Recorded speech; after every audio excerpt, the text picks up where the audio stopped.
কিছু দিন থাকে ক্যালেন্ডারে আর কিছু দিন থাকে হৃদয়ে। আজ ছিল তেমনই একটা বিশেষ দিন।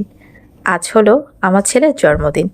আর ওর জন্মদিনটাকে আরও স্পেশাল করে তোলার জন্য আমি গিয়েছিলাম কেক আনতে।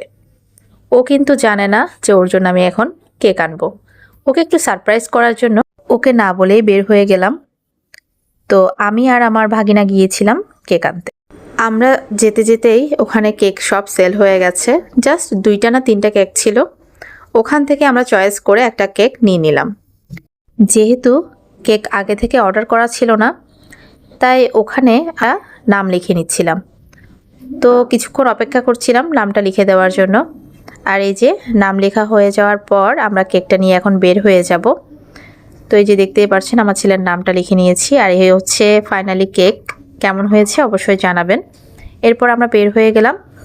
তো বের হওয়ার পর আপনারা তো দেখতে পাচ্ছেন কি পরিমাণ জ্যাম রাস্তাতে। আর যেহেতু শুক্রবার ছিল, শুক্রবারে অনেকটাই জ্যাম থাকে। তো এখান থেকে আমরা মূলত কেকটা নিয়েছিলাম। তো ওখান থেকে বের হয়েই আমরা সোজা চলে এসেছি 7 ডেতে। ওখান থেকে কিছু খাবার অর্ডার করে দিয়েছিলাম আর ওগুলো পার্সেল নিয়ে নিলাম, যে বাসায় যেয়ে আমরা সবাই মিলে একসাথে খাবো। বিশেষ দিন বলে কথা, তাই এই বিশেষ দিনটা আরও স্পেশাল করার জন্য আমার ছেলের পছন্দের দম বিরিয়ানি অর্ডার করেছিলাম আর দম বিরিয়ানিগুলো নিয়ে যাচ্ছি। আশা করি ওর অনেক বেশি পছন্দ হবে। ও বিরিয়ানি খেতে অনেক বেশি পছন্দ করে, তাই এখান থেকেই আমরা বিরিয়ানিটা নিয়ে এখন বাসার উদ্দেশ্যে রওনা দিচ্ছি। আর যেতে যেতে হঠাৎ করে মনে পড়লো যে আপনাদের জন্য একটু ভিডিও নিয়ে নিই। তো এই যে শহর, তো অনেক দিন পর আমি কিন্তু শহরে এসেছি। আমি কিন্তু ওরকমভাবে শহরে আসি না, কোনো দরকারে হলে তখন আসা হয়। আর এখন যেহেতু আমার 2টা বাচ্চাই একসাথে স্কুল শুরু হবে, তখন কিন্তু আর এভাবে বের হওয়া যাবে না।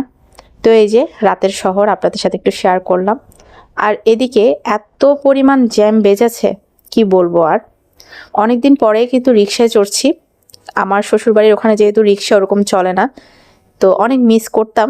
এই তো আজকে রিক্সায় চড়ে অনেকটাই ভালো লেগেছে, আর আপনাদের সাথে শেয়ার করতে পেরে আরও বেশি ভালো লাগছে।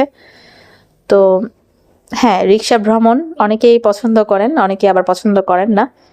তো আমার কাছে কিন্তু ভালো লাগে।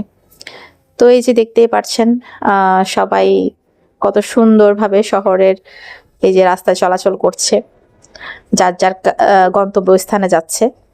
তো এদিকে আপনাদের সাথে একটু ভিডিও নিয়ে নিলাম আর কি। তো কেমন লেগেছে আপনাদের অবশ্যই কমেন্ট করে জানাবেন। এবং নেক্সট ভিডিও দিব কিভাবে ওর সাথে প্র্যাঙ্ক করলাম, এটা নিয়ে আমি আরও একটা ভিডিও তৈরি করেছি, সেটাও আপনাদের সাথে আস্তে আস্তে শেয়ার করব। অবশ্যই আপনারা পুরো ভিডিও দেখবেন আর আমাকে অবশ্যই কমেন্ট করে জানাবেন কেমন লেগেছে। তো সবাই ভালো থাকবেন, সুস্থ থাকবেন আর নেক্সট ভিডিওর জন্য অপেক্ষা করবেন। তো এই তো আমরা কিছুক্ষণের মধ্যেই বাসায় চলে আসবো, তাই আর ভিডিও করলাম না। তো সবাই ভালো থাকবেন, টাটা।